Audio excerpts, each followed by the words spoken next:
Tout à fait. Alors, l'agroécologie, en fait, est une conception de l'agriculture qui est respectueuse de l'écologie globalement.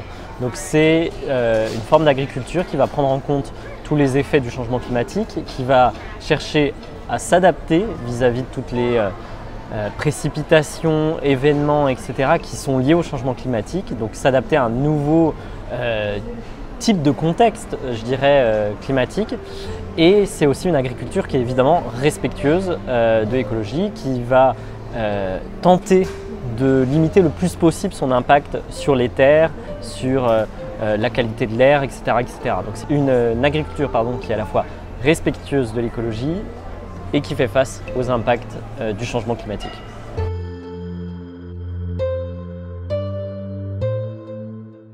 L'agroécologie aujourd'hui est une nécessité, très clairement, parce qu'on est dans un contexte qui est absolument dramatique. Les prévisions du GIEC sont désastreuses. Aujourd'hui, on est au Sénégal, qui est un des pays du Sahel. Il s'avère que c'est les pays qui vont avoir les impacts les plus importants de ce dérèglement climatique. Donc aujourd'hui, envisager une agriculture qui permet de s'adapter à ce nouveau contexte et qui en plus cherche à limiter le plus possible ce changement climatique est une nécessité totale. Une chose est sûre, c'est que très clairement, aujourd'hui, l'Afrique est face à un défi sans précédent.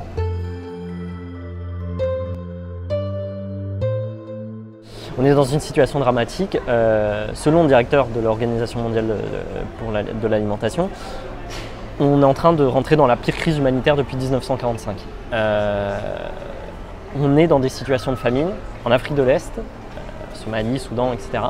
Et on est en train d'y rentrer de plus en plus au Sahel, où nous sommes actuellement au Sénégal. Par exemple, il y a de ça 6 mois, il y a eu une réunion internationale des grands pays financeurs du développement, etc., etc. Et on est arrivé à la conclusion comme quoi c'était environ 40 millions de Sahéliens qui allaient souffrir de la faim là, d'ici la fin de l'année 2022. On est obligé de faire quelque chose à cette situation. En fait, ça va nécessiter des aides d'urgence majeures, une mobilisation de ces grands bailleurs le plus rapidement possible. La France d'ailleurs n'est pas au niveau auquel elle devrait être. Elle n'a même pas fourni un quart de l'argent sur lequel elle s'était engagée face à cette crise alimentaire au Sahel. Et donc, c'est vrai que dans ce contexte, on peut se dire l'agroécologie c'est un peu anecdotique, il faut renforcer la souveraineté alimentaire au plus vite, etc., etc.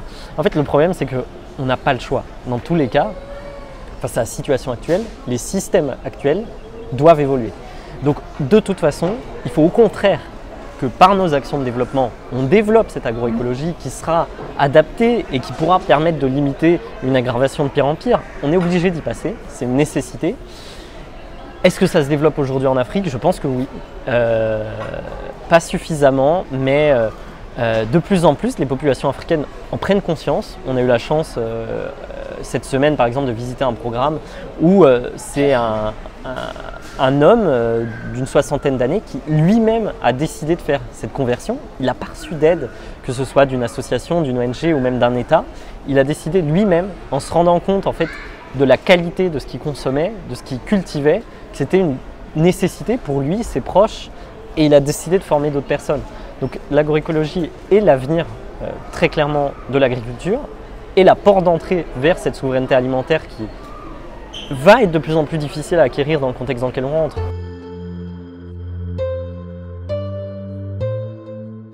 Aujourd'hui, notre planète produit infiniment plus que ce qu'on consomme. Parce qu'il y a une mauvaise répartition de ces denrées alimentaires, parce que dans certains contextes, en fait, on va inciter des agriculteurs de tel ou tel pays à cultiver plutôt telle production au lieu de certaines productions vivrières qui seraient nécessaires au pays, etc., etc. L'agroécologie, on est dans une démarche responsable. C'est justement une agriculture qui va permettre de récolter suffisamment face à ces nouveaux défis. Typiquement, ici au Sénégal, on a vu par exemple des méthodes pour limiter la propagation de certaines mauvaises herbes en surélevant environ 1 mètre de terre autour de la culture afin que les mauvaises herbes s'arrêtent d'une certaine façon. Au Burkina, Oxfam a un centre de formation de femmes maraîchères où là on explique comment parvenir à une irrigation la plus pertinente possible avec le moins d'eau possible.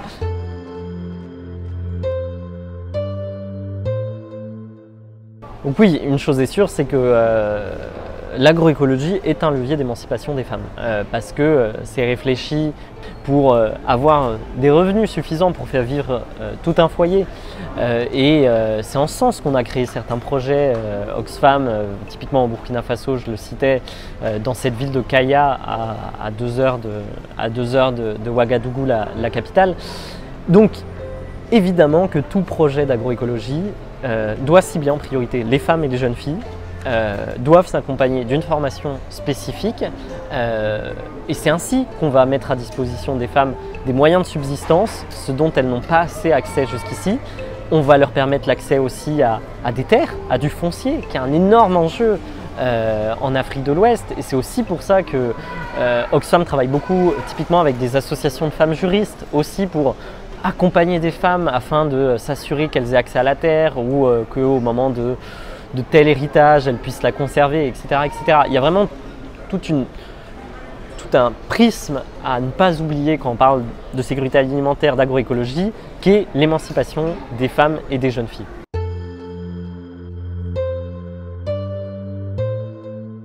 Les pays africains, et pas que, les pays en développement globalement, on leur a fait comprendre pendant des dizaines d'années qu'une agro-industrie puissante avec des engrais chimiques, etc., c'était ce qui était souhaitable et ce qui était nécessaire pour parvenir à la souveraineté agricole. On en parlait tout à l'heure.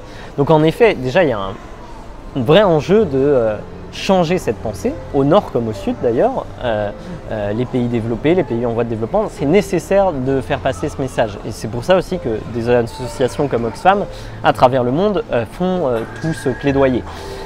Et en effet, ça va nécessiter des formations très importantes. Des initiatives se développent, j'en ai d'ores et déjà parlé, mais ce qui est sûr, c'est qu'en fait, on attend là-dessus les grands bailleurs d'aide au développement pour financer ces projets, financer des projets de formation. Les ONG mettent déjà en place un grand nombre de projets.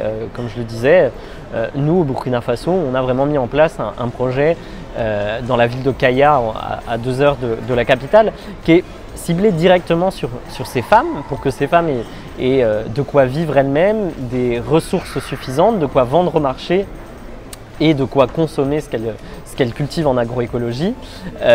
C'est d'autant plus important qu'on est dans un pays où de très nombreuses femmes ont été obligées de fuir les conflits et se retrouvent complètement seules avec leurs enfants. Donc oui, la formation est, je dirais, va de pair avec tout programme de sécurité alimentaire et d'agroécologie aujourd'hui.